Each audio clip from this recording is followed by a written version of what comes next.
Okay, ready for step 8. I think these are all the necessary screws,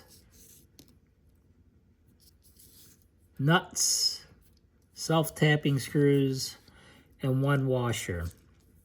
And what I always find confusing about this whole process is you have at least these templates, but you have so many bags. They are labeled. If you go to the end of the instructions, you'll see that the bags are in A, B, C, and D, and they show you what's in each one.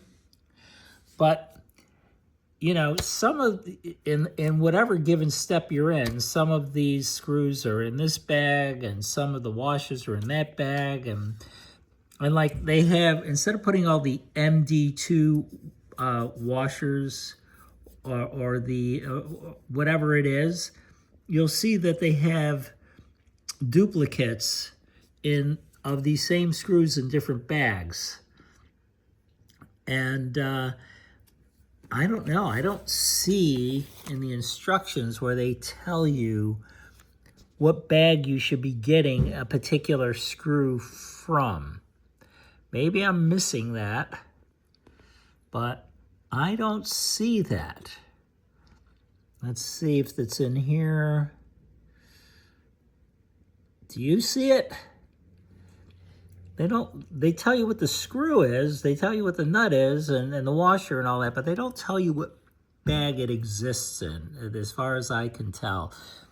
And that's why I find this confusing, the way these bags of screws are laid out, because I found these in this bag with pinion gears and stuff, and we're not doing anything. They were in this bag. And it's like, why are they in this bag when we're not even dealing with those pieces right now? But I don't know. Anyway, I've got the pieces. Let's do a little assembly.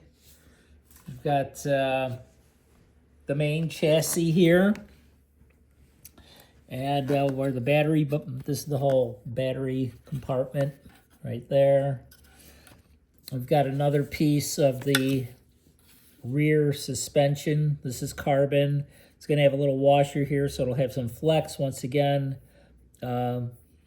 be aware of the underside so that your self-tapping screw goes in properly. I guess I'm going to start with one of these MB1 screws and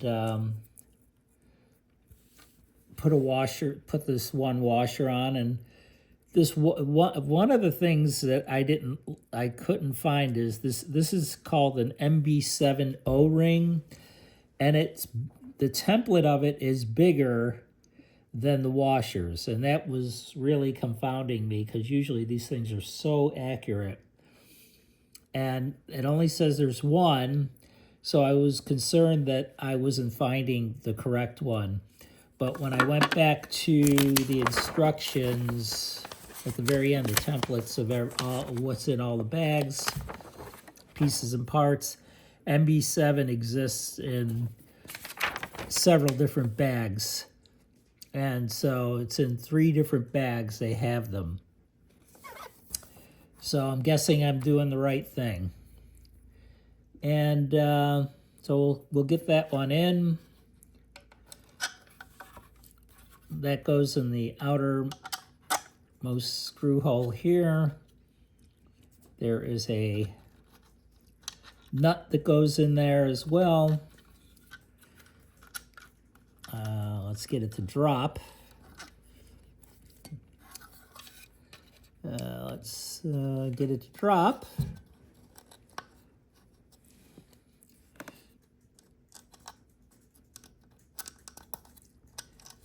There we go. It's in. And, you know, this is one of the areas where they give you a little suspension movement.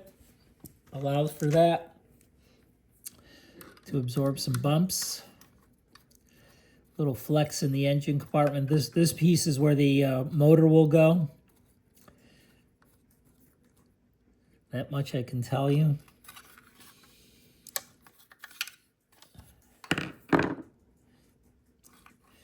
And this one's got to drop in a little further into a well inside here. I'm using my Allen screw to try and get it in. It's upside down. Try that again. Let's see. I need a magnetic socket for this one. To get it in would be the easy way, but I got it. It's in. Holding it in with my finger, putting the MB1 screw in. I think that's what they want here. Yeah. And we'll screw that down.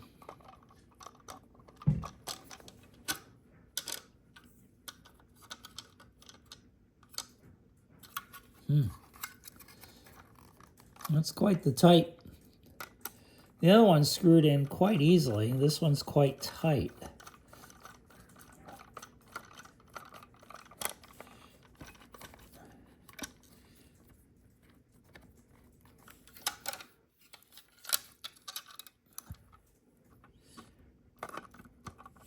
And it seems like it's longer than necessary for this particular application, and that's too bad.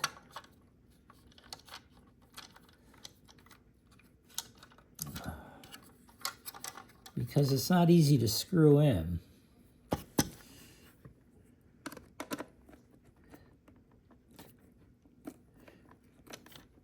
I'm trying to hold the nut with my finger into this hole right there. And it's difficult to keep it in place while I tighten it.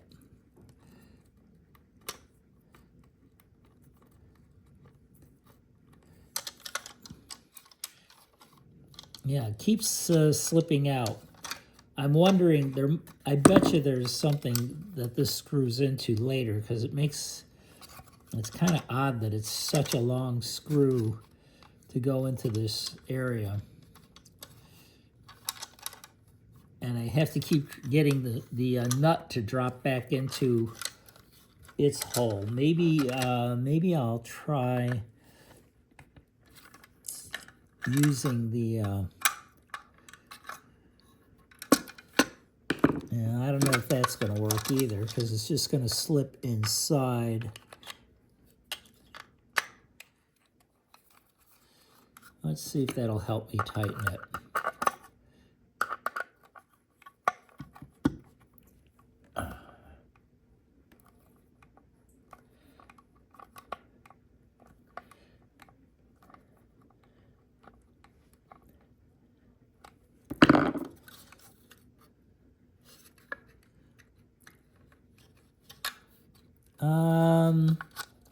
Yeah, that seemed to work. So use this, stick it down to hold the nut, and then screw from the bottom. And that helped me tighten that just so. This piece, I'm probably going to go a little tighter on. I don't want that much flex in this plate. So this is adjustable. If you want to change the handling characteristics of your car later on, you can loosen or tighten the screw to give you more or less flex right here. That's why you have that little washer is kind of a damper there to give you a little bit of adjustability on your suspension. So that's what we've done. Okay. Right in there, very simple. And we've got these guys put in next. I'll put the camera back down. And they go, let's see what we're doing there. I need E1. E1 is this piece I didn't cut out. Where's my cutter? Once again, this is a great tool for cutting out these pieces because you can get them so close to the edge. You don't have to do little, if any. You know, if you were building a model for real cosmetic purposes, but you can see how close I got that. You don't need to trim it with a knife or any of that stuff. It looks really good. So that goes to this end of the shaft with MA7s as the screws that hold that in place. MA7s are these two little silver guys. I measured these. These are supposed to be 8mm screws, and I do have a millimeter ruler, so these are 8mm, but they don't, once again, they're not tapered so much, and they're supposed to be tapping screws, so I'm not sure. I couldn't find anything else that matched these, so I'm hoping these are the right ones. You can tell I'm building this with a lot of confidence, not. But, and these screws are universal heads. You can use a flat head or a Phillips head on them, but, you know, with the amount of torque you got to put, a flat head is just not going to do it for you.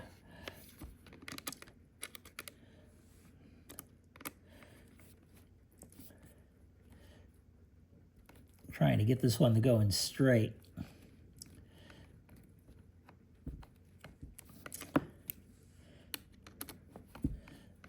And just torque them in there.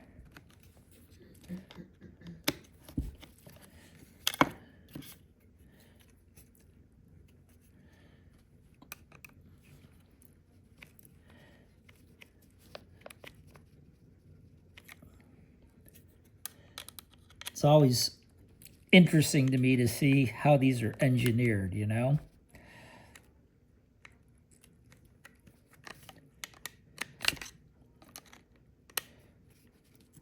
And when it all comes together and you see the logic of it all.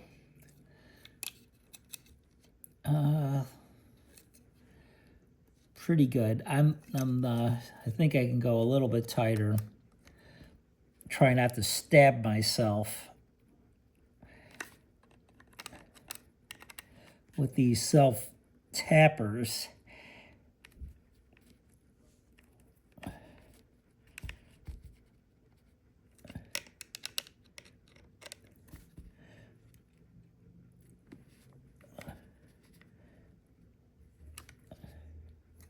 Seems nice and tight, so I'll try and make it tighter. You're not going to strip these. You might crack the plastic, but let's hope not. All right, that's it. So, what's left? We've got to do these, we've got to mount this now to that.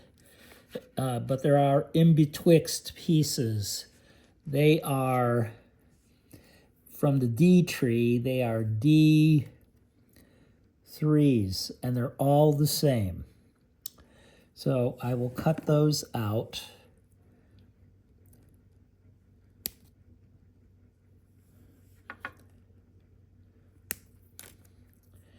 From the old D tree.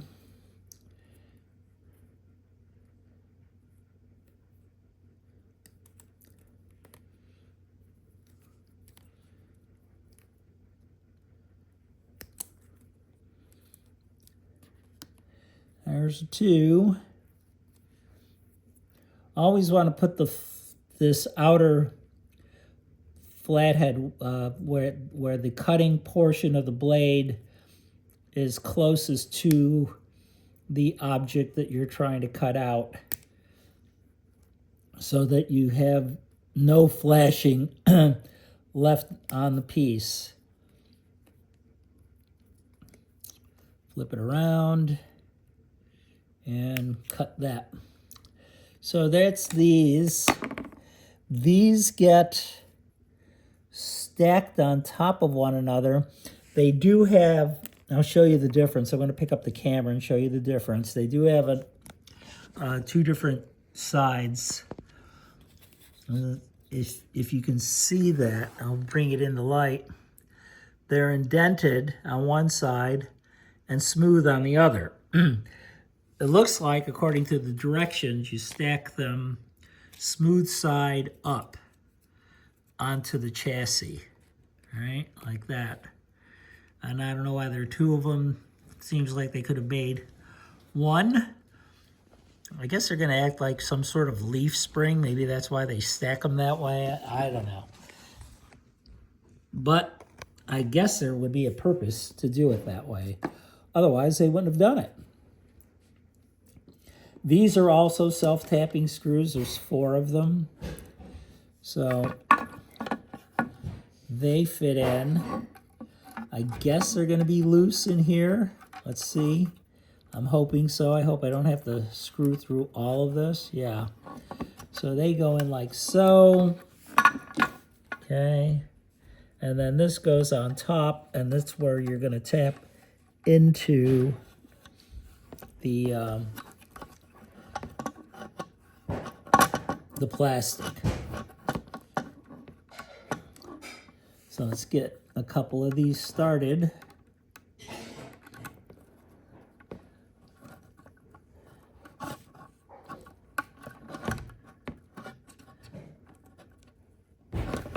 And get a couple more in here. Get this side secured enough.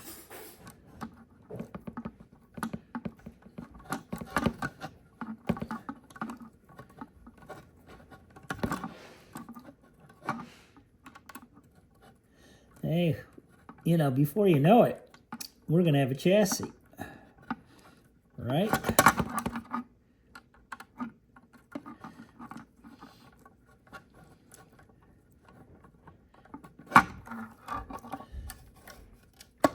And we'll get these guys located on this side. And then we'll secure everything down in a final tightening step. Just want to get everybody oriented and in first.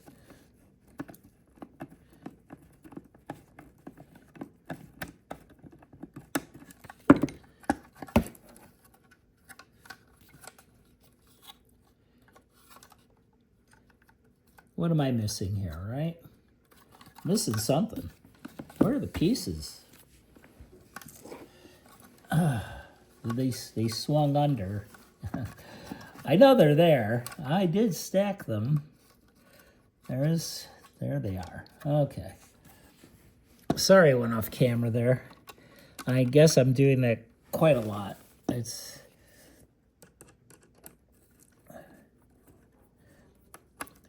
get these screwed in.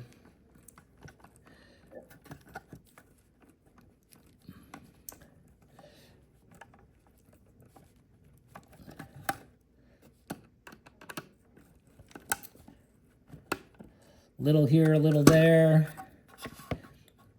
Try and not tighten these all, you know, tighten one screw fully tight until you get close. You want everything to line up.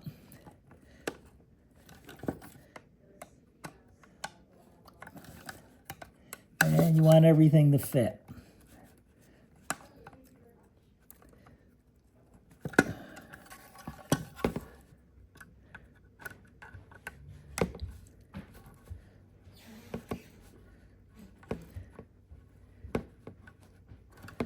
Good.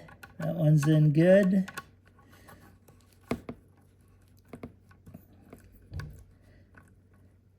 And you see just while I'm torquing this how the way the suspension can twist and absorb some of the forces that are going to be applied to this car when it's rolling.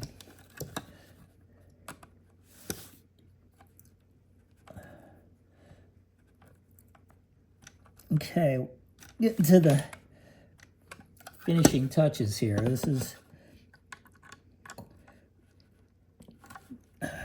getting there. 2, 3, and that one's good. All right, camera up, and that's what that step looks like. So now that completes step 8. We've got a front,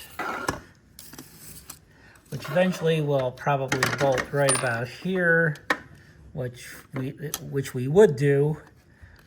I might stick some screws in there just to do that, so I get a full car at some point. And I'm going to set up, and we'll do step 9.